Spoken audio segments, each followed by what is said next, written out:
Breaking news, Israel, hindi na nakatiis, nagsagawa na ng isang napakalaking pag-atake sa loob ng Iran. Ito ay kinumpirma mismo ng Defense Minister ng bansang Israel at ang nakakagimbal, hindi lang mag-isa ang Israel na umatake sa Iran, kasama pala nito ang puwersa ng Amerika. Ayon sa Defense Minister ng Israel, ang naturang pag-atake ay preventive strike laban sa Iran. Yan ang ating pag-uusapan sa videong ito. Pero bago ang lahat ay huwag kalimutang mag-subscribe. Samahan mo na rin ng like ang videong ito at i-click ang notification bell. Napakalaki kasing tulong yan para sa aming mga content creators.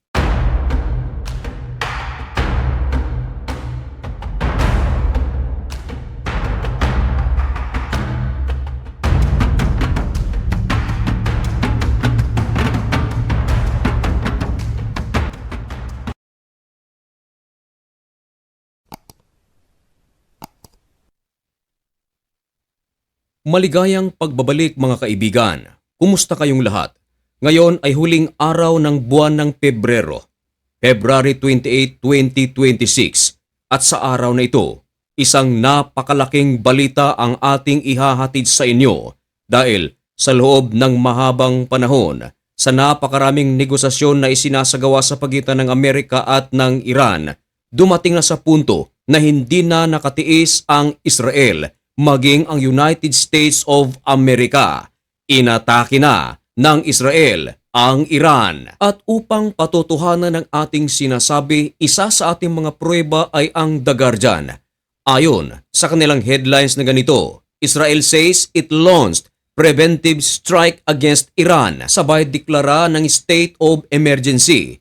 Pero baka hindi ito paniwalaan ng iba. Baka sabihin ng iba ito ay gawa-gawa lamang ng vlogger ng usapang banal.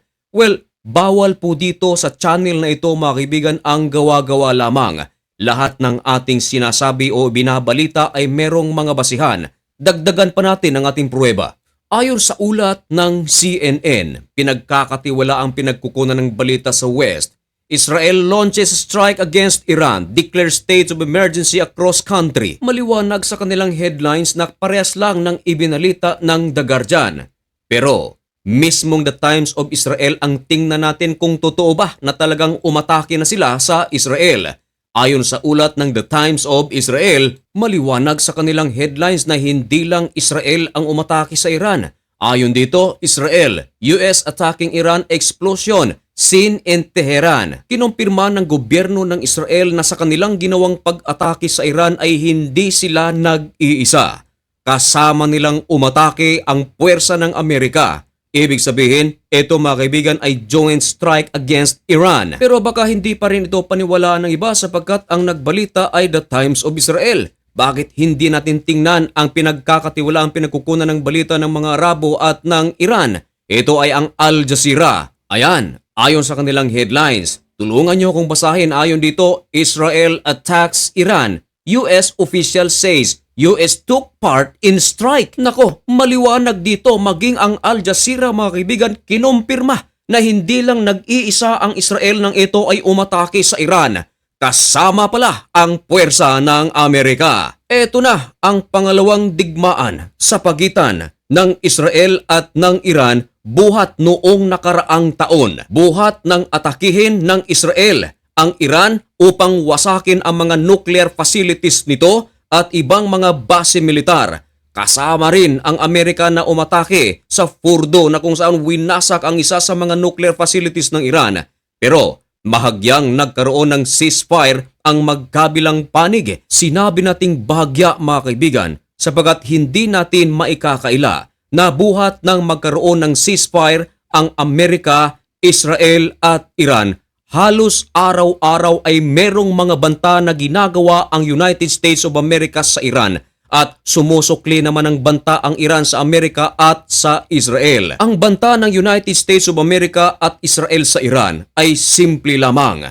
Nais lamang ng United States of America na tuluyan ng ihinto ng Iran ang kanilang uranium enrichment at ang pagbabawas ng produksyon ng kanilang ballistic missiles at huwag nang pondohan ang mga militanteng grupo sa Middle East gaya ng Hamas, Hezbollah at Houthis.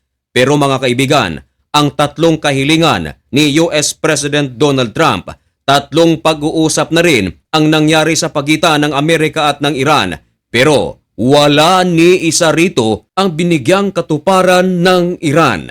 Bagkus mga kaibigan, nagbigay pa ng babala ang Iran.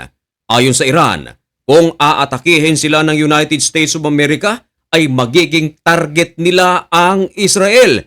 Maging ang mga base militar ng Amerika na nasa Israel kasama ng aatakihin ng Iran ang mga base militar ng Amerika na nasa Saudi Arabia at sa iba't ibang panig ng Middle East. Bago mangyari ang pag-atake ng Israel at ng Amerika ngayong araw na ito, napakaraming puwersa ng Amerika ang nakapwesto. Ang dalawang malalaking aircraft carrier nito ay nasa Indian Ocean, Arabian Ocean, pabor na pabor kung sakaling umatake sa Iran.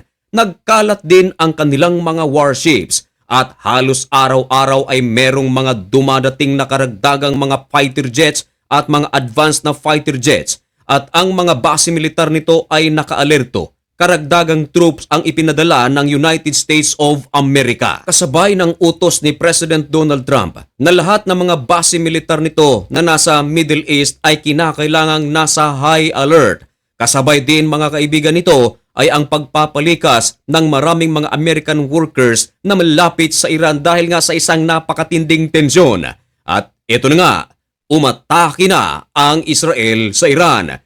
Pero mga kaibigan, dahil kakapasok pa lamang ng balitang ito at kung iyong mapapansin, iilang minuto pa lamang ang nakakalipas ang pagsabog sa Iran buhat nang mai-upload ang videong ito. Nangangahulugan lamang ito mga kaibigan na wala pa tayong kompletong detalye kung sa naturang pag-atake ng Israel sa Iran ay marami ba ang nasawi? Ano ba ang nawasak? Sumukli na kaya ang Iran? Pero ito ang sigurado mga kaibigan dahil sa pangako ng Iran na kung sila ay aatakihin ay magiging target nila ang Israel. Kaya sigurado na maghihiganti dito ang Iran. Ang tanong mga kaibigan, kakayanin kaya ng Israel kung sakaling maghiganti ang Iran? Nakahanda na kaya ang mga air defense system ng Israel? Ang R1, David Sling, Iron Dome air defense system at ang kanilang pinakabagong air defense system ang Iron Beam.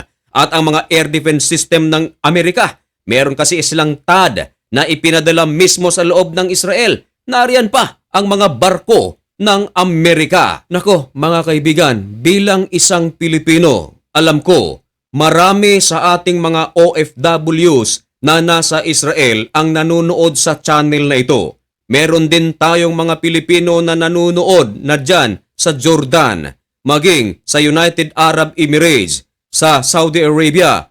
Mga kaibigan, mag-ingat po kayo dahil hindi natin alam kung ano ang mangyayari. Maaaring sumunod lamang kung meron ng abiso ang ating gobyerno. Kung meron silang mga bomb shelters ay naku, huwag na pong patagalin. Pumasok na agad, manalangin. Huwag nating sabihin, tiwala kami sa Israel, tiwala kami sa ibang bansa dahil high-tech ang kanilang air defense system. Mas mabuti na ang nakakasiguro. Ito ay payong pangkaibigan lamang mga kaibigan bilang isang Pilipino. Hangad at dalangin po namin ang inyong kaligtasan. Mga kaibigan, antabayanan ang mga susunod na update dito lang sa Usapang Banal. Kaya kung gusto mo na maging updated, huwag kalimutang mag-subscribe. May God bless you and thank you so much for watching. Goodbye.